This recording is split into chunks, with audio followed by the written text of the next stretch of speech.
the electric vehicle energy management system demo. So the EVEMS is on the left. Here we've got a layout of a basic house.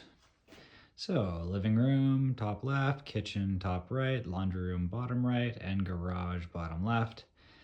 You can see the electric vehicle charger is fed from the EVEMS. And all the loads come out of this panel. They're all labeled. There's a picture at the bottom showing the current transformers around the mains wires. And then we have an amp meter for demo purposes, currently showing that there is quote unquote 38 amps being drawn. Now this is all simulated using multiple wraps on the current transformers. There's 25 times magnification on current that's being drawn. We've got these resistors in addition to incandescent light bulbs to simulate our current draw.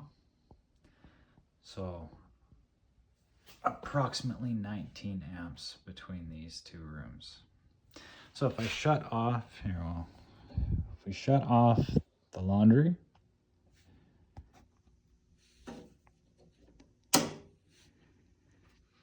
now we just have the car charger going. So the cover opens up and you can see an indicating light right there on the electric vehicle energy management system. Green means we're good. So it's gonna power the car as long as I've got less than 80% of 60 amps, which is what I've programmed the main breaker as. You can see it right down there. So that would be 48 amps. So if I go to the living room, turn on power there. Now we're up to 31. We can kick on the kitchen. Still good at 43, and you can note the green light's on.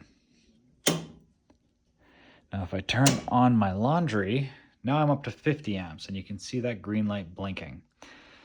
That means that in 15 seconds, it's gonna shut off this electric car charger, and you should be able to see that momentarily. If I were to flip that last breaker and overload, go past 60, then it would automatically transfer. So here, it's gonna shut down, and I have it programmed for 5 minutes of reintegration time. But currently, while that light is solid yellow, it will not transfer. It'll just sit there forever. But if I drop my load,